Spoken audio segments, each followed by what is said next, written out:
I'll be busy looking after the baby soon. I won't be able to come home for a while, so try not to miss me too much, okay? My husband said this as he packed his things. I just stood there watching him. He didn't seem to care about how I felt. He kept laughing and humming, asking about our son's baby bottle. But the baby he was talking about wasn't ours. He had gotten another woman pregnant, and the baby was theirs. This man had left me and our son behind. My name is Linda, and I'm 42 years old. I work part-time as a caregiver, so I don't earn much, but I'm studying to become a certified nursing assistant. My family consists of my husband and our son. My husband is 45 years old and works as a manager in a fairly big company where he's been for many years. My husband used to flirt with other women a lot, and it made me cry many times. I asked him who was more important to him, me or the other women, but I never left him because I loved him. After our son was born, he stopped flirting and focused on his job. Our son, Robert, is turning 18 this month. Time has gone by quickly as I've balanced work, cleaning the house, and taking care of him. Robert went through a rebellious phase, but now he's about to finish high school. He's working hard to get into his dream college, studying every day after school. If he gets in, he'll move away from home, which worries me a bit. As parents, we still want to protect him, but Robert has grown tall and handsome, almost an adult. I need to find a hobby to help me adjust to him becoming independent. While Robert was busy studying for his college entrance exams, there were times when my husband started coming home late. At first, I thought it was just because of his job, but there was a time when he didn't answer my calls or messages, which made me suspicious.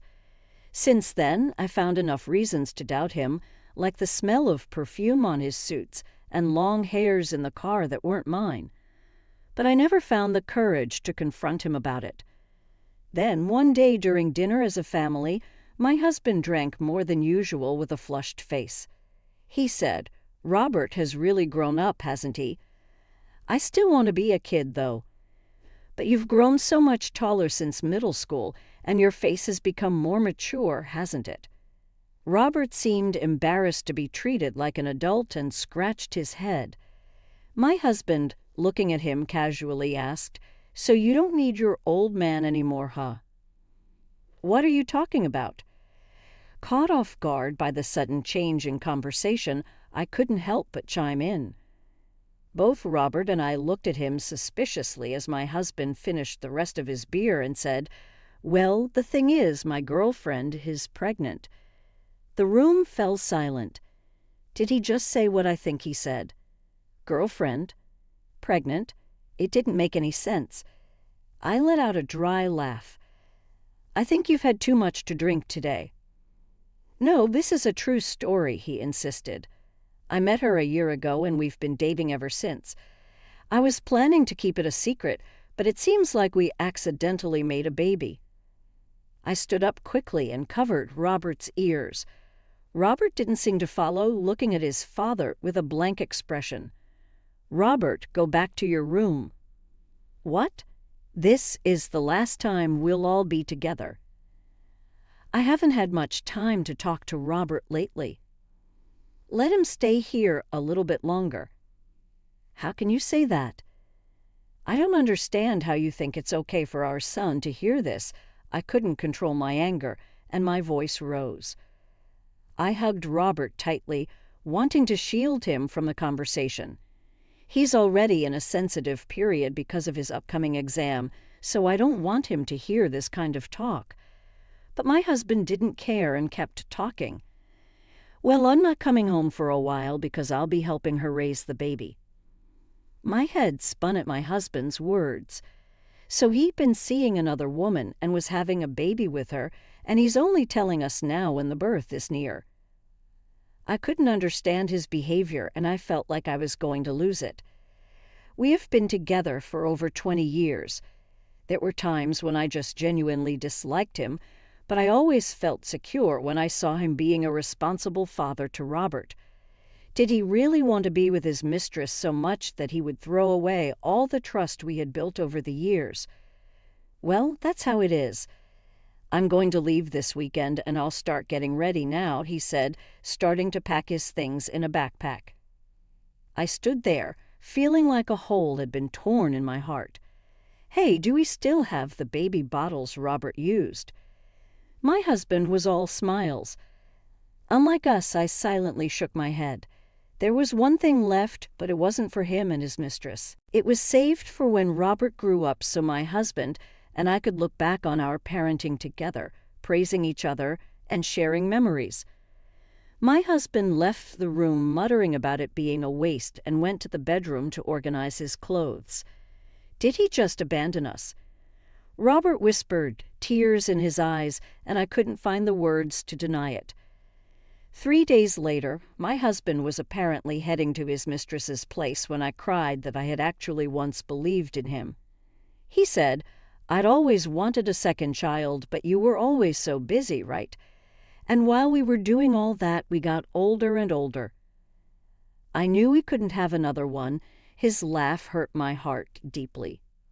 Robert, holding back his tears, glared at his father while rubbing my back. "What's with that look? By the time when you come back, I won't be here anymore. Are you okay with that? Sure, you're an adult now, right? You've lost your childlike charm and you're not as cute anymore. I heard my girlfriend's baby is a girl, so I might like her even more than you," Robert lunged at his father. He flinched for a moment, then glared back at Robert. "Ah, she's so young and cute. Unlike you guys. I'm really looking forward to our future together." "Yeah, I get it now. You're the worst dad. At least now, both Mom and I can make up our minds. We know what to do." I also spoke up, following Robert. "You should know that there will be no home for you to return to anymore." My husband looked annoyed and quickly let go of Robert's hand. He left without even saying goodbye. Robert held me up as I felt myself getting weaker. We didn't just sit around after we found out about my husband's girlfriend. We started planning what to do next. About 2 weeks later, my husband called. He laughed and said things were going well with their daughter. He even sent a picture of the girlfriend holding the baby, which made me really angry. But without knowing, he gave us proof. I saved the picture and recorded our conversation, amazed at how silly he was. Then, right on time, my husband's girlfriend took the phone. "Are you his wife? I'm sorry I took your husband, but we have a child together now, so there's nothing you can do, right?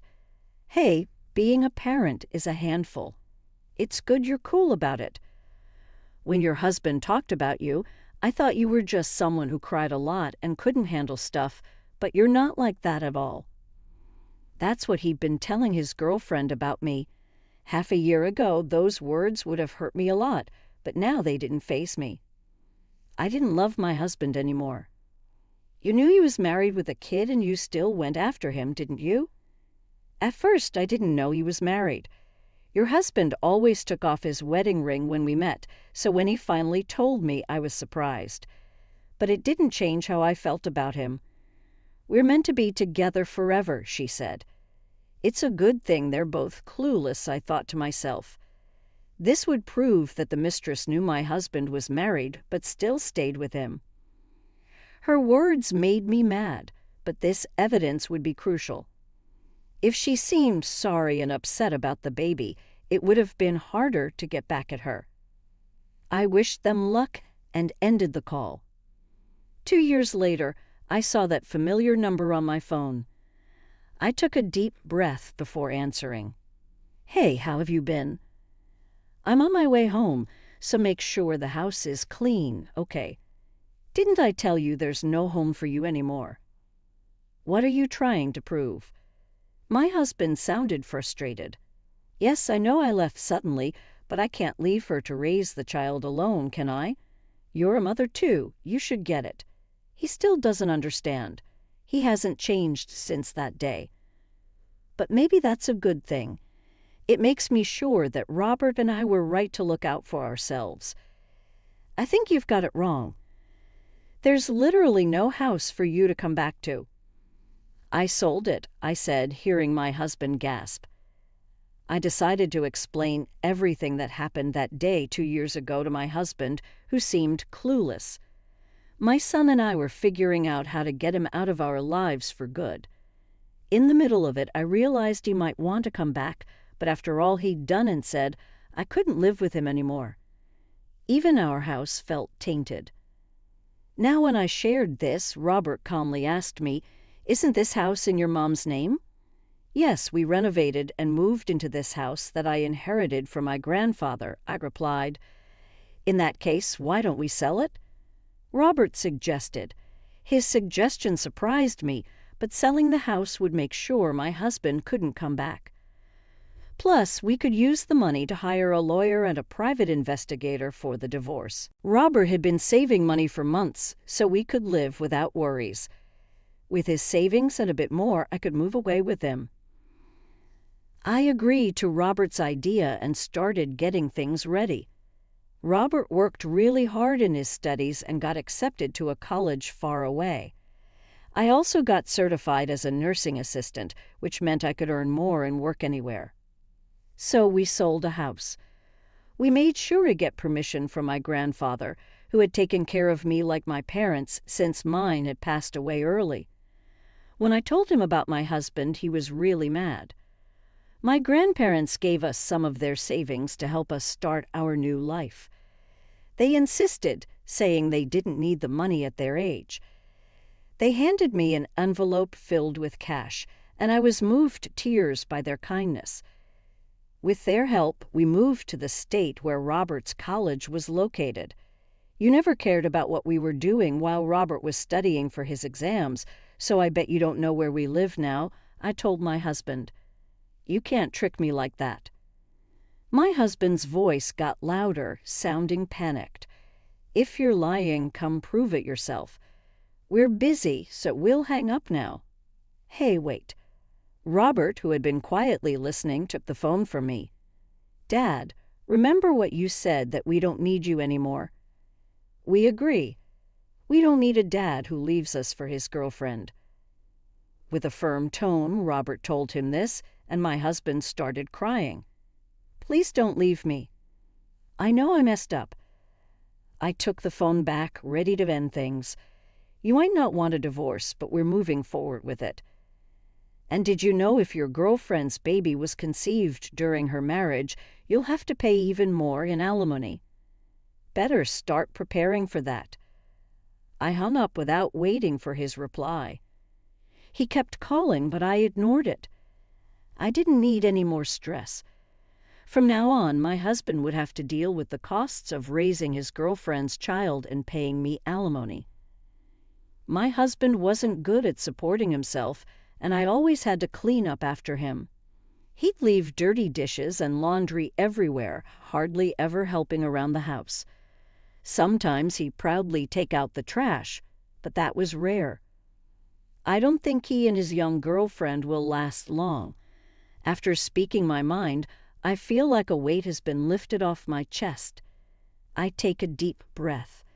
Robert looks worried about me. I'm okay, I said.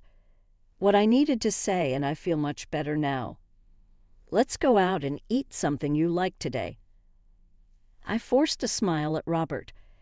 Even though I'm tired, he still looks worried, but he tries to be cheerful for my sake. Seeing my smiling son debating between steak, sushi, or pizza is absolutely adorable. We've been through a lot of tough times, but let's make even more happy memories. This new place is unfamiliar, but Robert and I will be just fine. I need to work hard to help him become more independent. When I decided to live with him, he was glad to still get my home-cooked meals, since he's not great at cooking. But now, having friends over or getting a girlfriend might be awkward with me around. Robert is so caring that he'll always worry about me, and his girlfriend might get tired of it eventually. I'll need to teach him how to cook so he can live on his own, which means I'll be even busier. Even though my husband is gone, I don't feel lonely anymore. Thinking about our future life together, I laugh and feel refreshed. With my husband completely out of my life, I can live the rest of my days with a clear conscience.